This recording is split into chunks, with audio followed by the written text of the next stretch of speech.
اعوذ باللہ من الشیطان الرجیم بسم اللہ الرحمن الرحیم۔ میں آپ کے سامنے شب قدر کی 10 راتوں کی فضیلت بیان کرنے جا رہی ہوں جو اللہ تعالیٰ نے شب قدر کی راتوں کی قسم کھائی ہیں۔ آپ میرے اس بیان کو ضرور سنیے گا۔ اللہ تعالیٰ فرما رہا ہے والفجر، مجھے فجر کی قسم، ولیل عشر، اور 10 راتوں کی قسم۔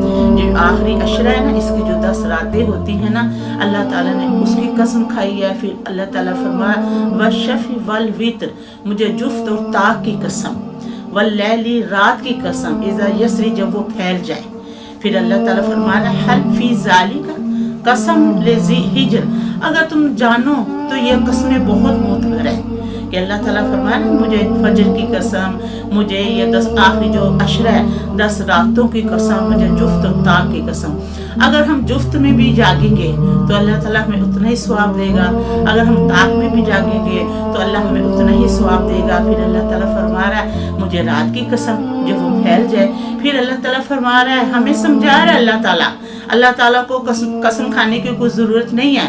اللہ تعالیٰ ہمیں کیوں یہ سارا کچھ بتا رہا ہے کہ تاکہ ہم نیکی کے رستے پہ چلیں، اور اللہ تعالیٰ فرما رہا ہے کہ میں کیا کروں گا تم لوگوں سے دوزخ بھر کر، تم ایسا کرو کہ تم رائے راست پر آ جاؤ۔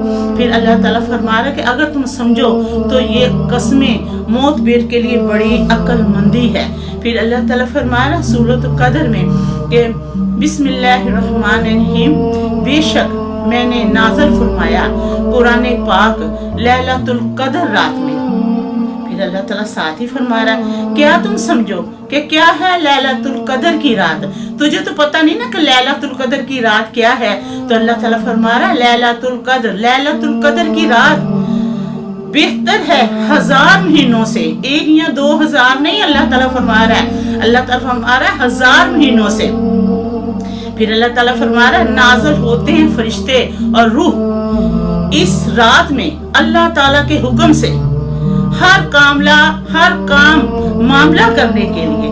پھر اللہ تعالیٰ فرمایا اس رات میں ہر ایک معاملہ طے ہو جاتا ہے جو سارے سال میں ہونا ہوتا ہے۔ جس نے مرنا ہوتا ہے وہ اس کا بھی طے ہو جاتا ہے، جس نے دنیا میں آنا ہوتا ہے اس کا بھی طے ہو جاتا ہے، اور جس کو اللہ تعالیٰ نے سال میں نیکی کی ہدایت عطا فرمانی ہوتی ہے اس کا بھی ہو جاتا ہے۔ اور جو بڑا ہی گناہ گار ہوتا ہے کہ اس کے دل میں کوئی بھلائی کا سراغ تک نہیں ہوتا، تو اللہ تعالیٰ اسے گمراہ کرتا ہے۔ اللہ تعالیٰ جلدی سے بندے کو گمراہ نہیں کرتا، اللہ تعالیٰ بندے کی حد دیکھتا ہے کہ یہ کس حد تک جاتا ہے، تو پھر اللہ تعالیٰ اسے گمراہ کرتا ہے۔ پھر اللہ تعالیٰ فرما رہا سلام، سلامتی والی ہے یہ رات، حتیٰ یہاں تک کہ جب تک سورج نہ نکل آئے۔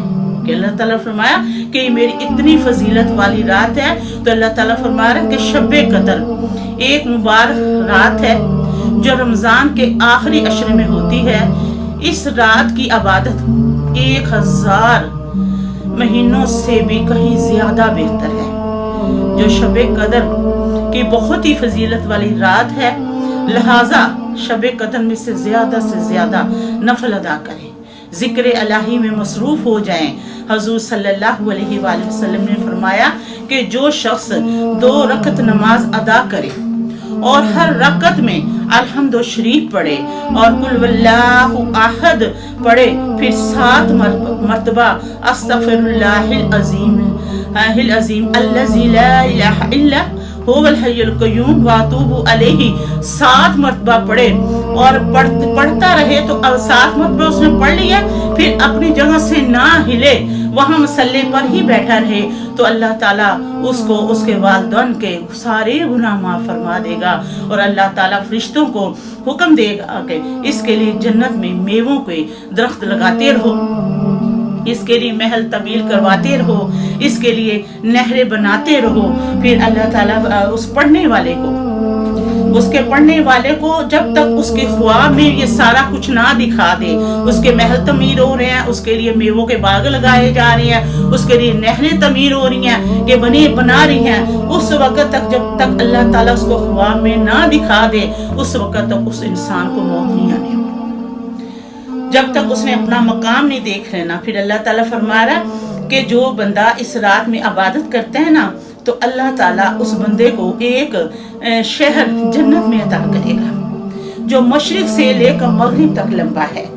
پھر اللہ تعالیٰ فرما رہا ہے کہ جو شخص عشاء کے بعد 7 مرتبہ انا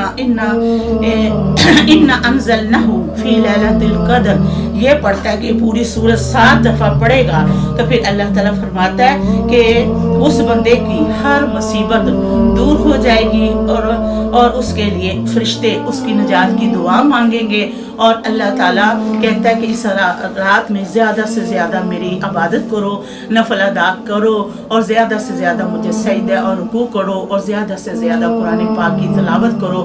اور جب یہ سارے کام ہم کریں گے نا تو ہمارا اللہ تعالیٰ ہم سے راضی ہو جائے گا۔ اللہ تعالیٰ ہمیں زیادہ سے زیادہ توفیق عطا فرمائے کہ ہم اللہ تعالیٰ کے ذکر الہی میں مصروف ہو جائیں۔ الحمدللہ۔